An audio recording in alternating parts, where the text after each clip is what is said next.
I'm gonna try and get some good shots, so make sure y'all get me some promo pictures in there. There is so much good stuff on Netflix these days, to the point that it is often hard to pick out particularly good content to check out. That being said, a lot of you have seemingly already found a great docu-series on there. Specifically, Tiger King: Murder, Mayhem, and Madness. And with all of the insanity that the series puts in front of the camera, there's even more craziness that we didn't see, or that was only lightly touched upon by the documentary film crew. Luckily, that's where I come in, bringing you the facts, covering little details that you might have missed about the series. However, it should be noted that while I talk about these things, I am going to be spoiling the snot out of the series. So if you have any interest at all in watching it, go do that right now. With that out of the way, let's dive right into talking about this. You're muddy, my Dixie Tiger.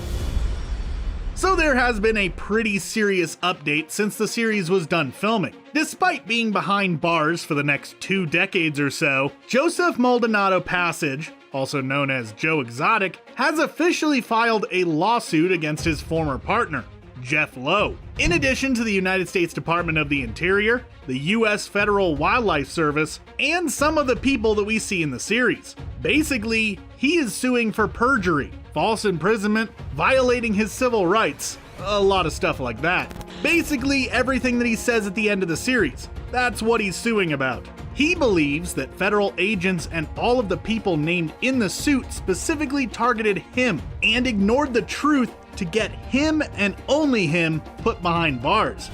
Now, one thing that the series doesn't touch upon really is how exactly a man like Joe Exotic can come into possession of an entire menagerie of tigers. Like, how exactly does one buy a zoo?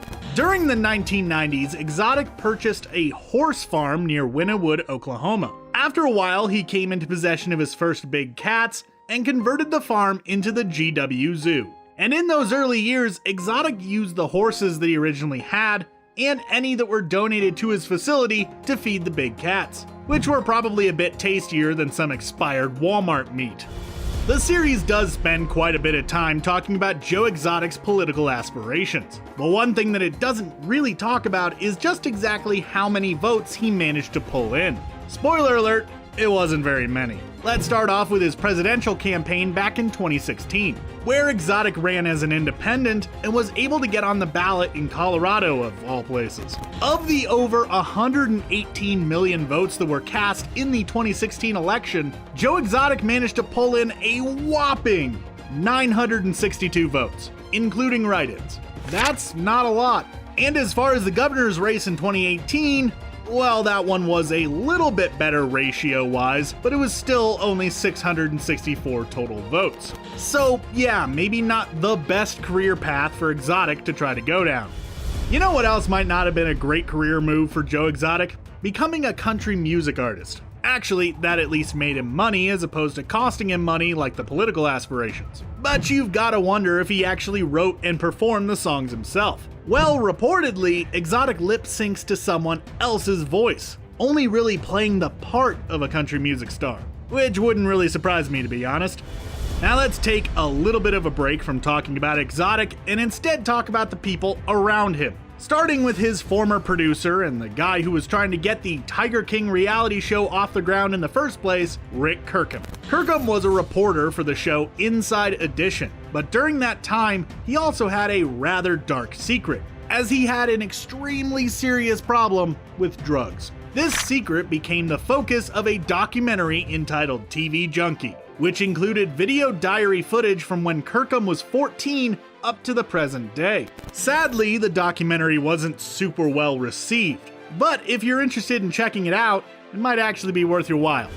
Okay, let's shift over to the man that took over the GW Zoo and gave Joe Exotic the boot. I'm talking about Jeff Lowe, the businessman with a bad side. Now, the series does spend a little bit of time talking about Lowe's past run-ins with the law, but it doesn't quite cover exactly how bad some of his legal troubles have been. We hear in the series that he beat and strangled his ex-wife, but he has also been brought up on charges several times of using animals for profit, without proper permits and licensing, operating pay-to-play businesses and such without proper authorization. So yeah, he doesn't really seem to be all too friendly to either people or animals.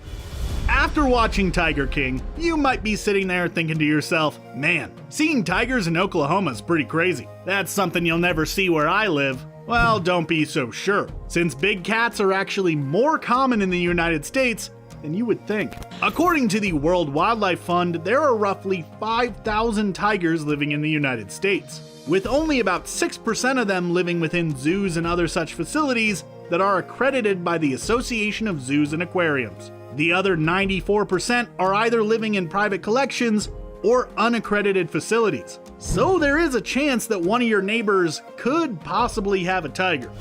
But do you know where there actually aren't a lot of big cats? Out in the wild, you know, where the animals belong.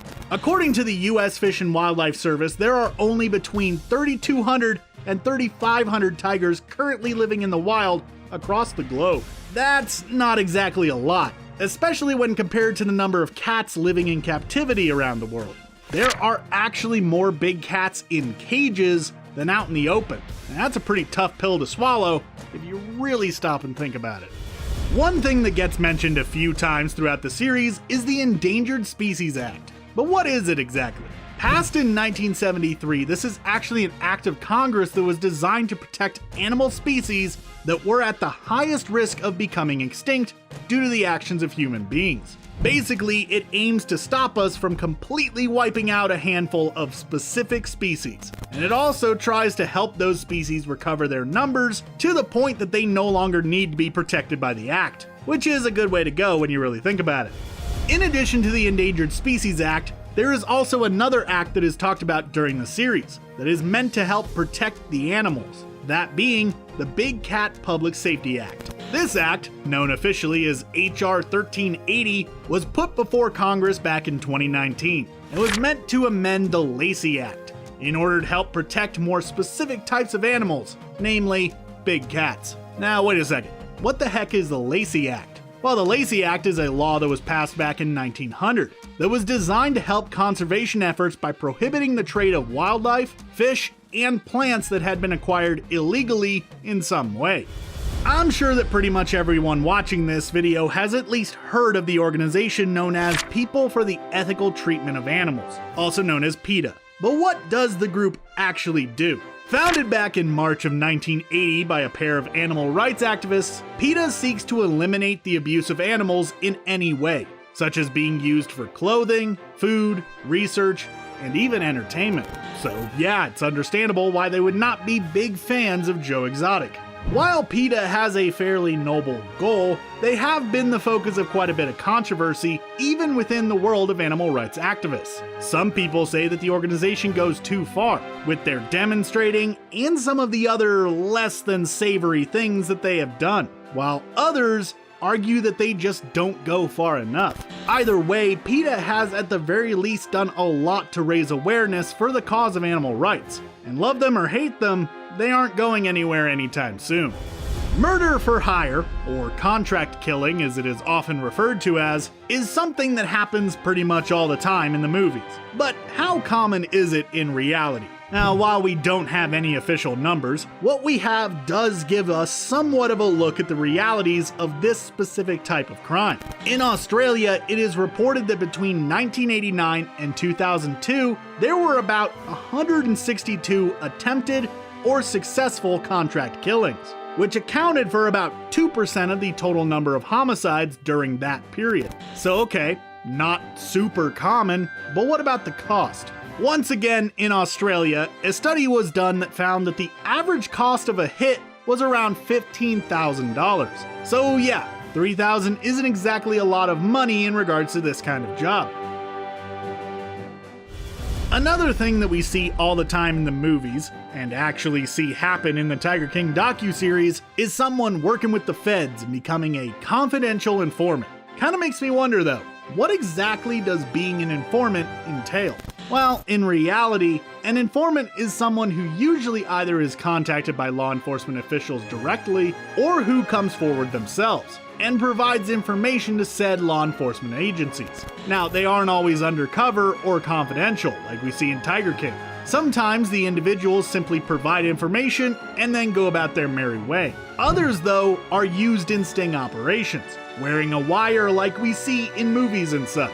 So them using one during the investigation into Joe Exotic isn't all too surprising, all things considered. One thing that you might have found surprising is the fact that the US Federal Wildlife Service took part in the investigation. Sure, the FBI being involved in a murder-for-hire scheme makes sense. That's what we all expect. But the Wildlife Service? Well, the fact of the matter is that the United States Wildlife Service becomes involved whenever animals are concerned.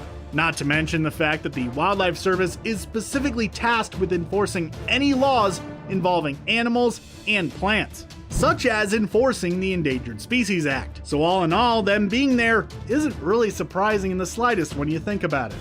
One thing that the series talks about quite a bit in the middle is the disappearance of Carole Baskin's late husband, Don Lewis. Now, I'm not going to get into the accusations against Baskin, as that could be the subject of an entire video all on its own.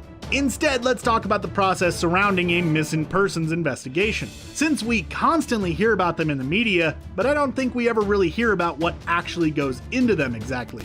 Basically, once someone is reported missing, the clock begins. One of the first things that law enforcement officials try to do is secure any possible evidence and interviews that they can within the first 48 hours, as after that, people's memory starts to fade a little bit, and as time goes on, leads become harder and harder to follow up on.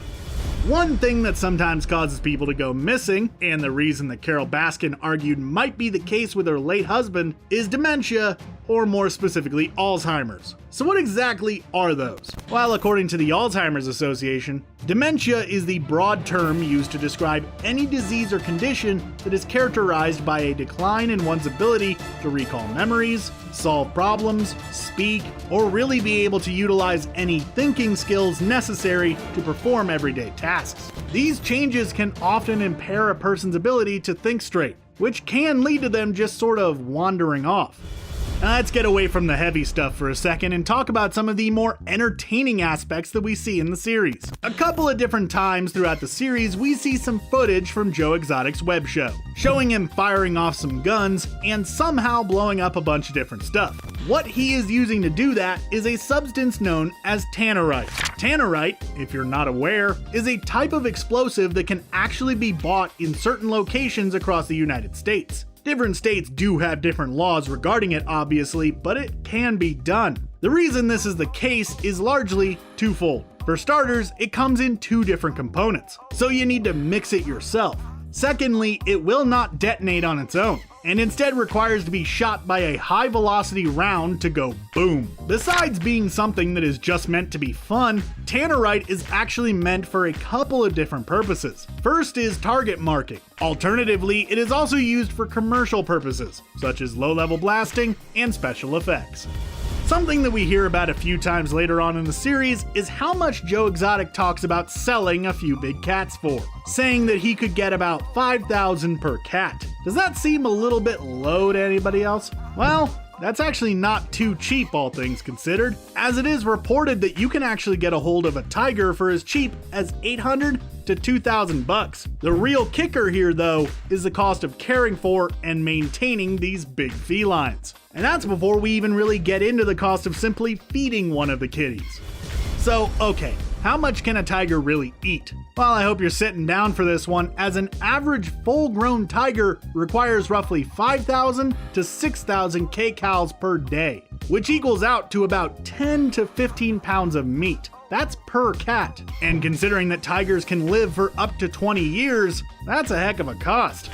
Now that I have thoroughly crushed your hopes and dreams of being able to afford your own pet tiger, perhaps you would instead want to help with conservation efforts. You know, help save the kitties. Well, for starters, you can always check out the World Wildlife Fund, which can be found at worldwildlife.org. There's also the Wildlife Conservation Society, which can be found at wcs.org. Honestly, there are a lot of different organizations out there that seek to aid in protecting tigers and other such big cat species. Just be sure to do your own research on each organization before donating, so that way you can be certain of where exactly your money is going.